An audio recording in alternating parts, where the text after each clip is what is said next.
Now, law schools just posted a record. For the class of 2024, 93.4% of graduates were employed, and the national median salary hit $95,000. But that 93.4% figure is a bucket, and a big chunk of the people inside it are not working as lawyers, and some of them are being paid by the schools themselves. That's how the rule is written. Now, I've been teaching the LSAT since 2005, and the question underneath every other question I get is the same one. Is law school going to be worth it? People are about to borrow six figures, and the one stat that's supposed to answer, will I get a job, is the exact stat that's been sanded down to look better than it is. Now, here's how it works. Every ABA-approved law school has to report where its graduates stand about 10 months out from graduation. The NALP measured the class of 2024 roughly 10 months after they walked, and that report gets boiled down to a headline number, employed, and the headline's what ends up on the view book and the campus tour. But employed is a bucket. Look at what's in there. Bucket 1, a graduate who passed the bar and is working full-time at a law firm, doing the job the degree is for. That's the real thing. That's what you pictured when you applied. Bucket 2, a graduate working a job that has nothing to do with law. Maybe it's selling insurance, maybe it's managing a restaurant. It's a perfectly fine job, but not a job that needed 3 years and 6 figures of law school. On the headline number, that person counts the same as a lawyer. Then bucket 3, you've got graduates in jobs funded by the law schools themselves. The school couldn't place them, so the school cut a check and created a position, often short-term, and then counted that person as being employed in the number they show you. Schools report those school-funded jobs on their own line so you can find them, but they still ride inside that headline. So sit with that for a second. The school is paying to manufacture the very statistic it's using to convince you to pay them. And there's even a fourth category the schools love. That sounds impressive on purpose, JD Advantage. That is a job where the law degree supposedly helped, but a license is not required. Think about compliance, HR, consulting, that kind of thing. Some of those are genuinely good jobs, but a lot of them are roles a smart person could have landed without 3 years of tuition and a bar exam, and the school gets to fold them into that same glowing headline.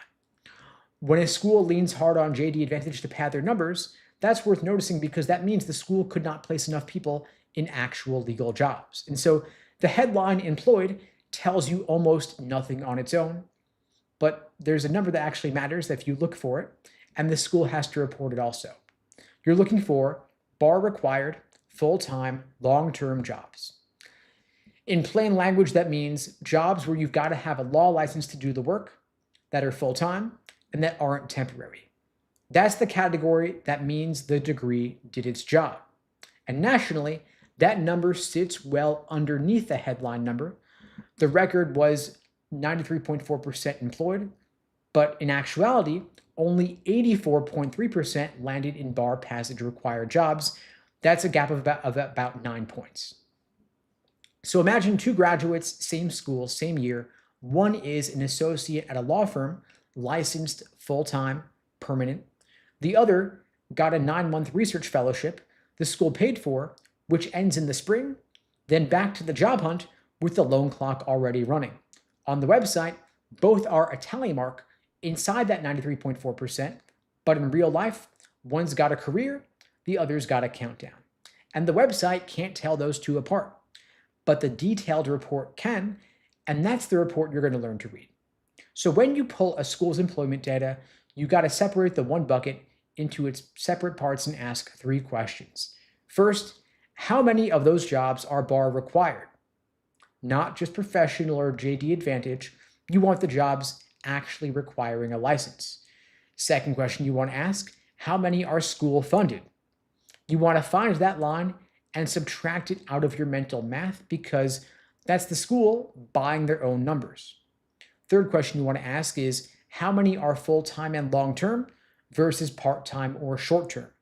A job that ends in 10 months is not the outcome you were borrowing for. If you ask those 3 questions, you've got the real number. Sometimes the number's still strong and the school just earned your trust. Sometimes you just dodged the most expensive mistake of your life. Now, of course, the school knows the difference between a real legal job and the check it wrote to game a statistic, it knows exactly which of its graduates are practicing law and which are just treading water. And they report both, then show you the blended number and let you assume the best. And the information is not actually hidden thanks to the ABA, but you've got to look up the ABA stats. So how do you flip it? You stop looking at the headline numbers and you start reading the breakdowns for yourself. Do your due diligence like the future lawyer you are.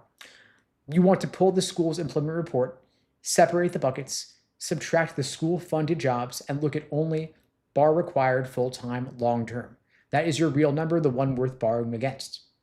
And the schools with the best real employment numbers, the ones where employed and employed as a lawyer, are virtually the same. Those are the schools that are hardest to get into for good reason. They're the ones that are most worth it. And so what gets you in and what gets you the scholarship money is the LSAT score. Your LSAT score is the thing that moves you from a school padding its stats with its own paychecks to a school whose graduates just get hired. You could be the same person, same effort, at a different school, all because of a different number on one test, and the schools are counting on you reading the headline and stopping there. But if you want to get better outcomes, you want to get a better LSAT score. If you want my help with that, you can book a free LSAT tutoring lesson with me at unpluggedprep.com/start. Links below the video, pinned in the chat, in my bio on TikTok and IG as well.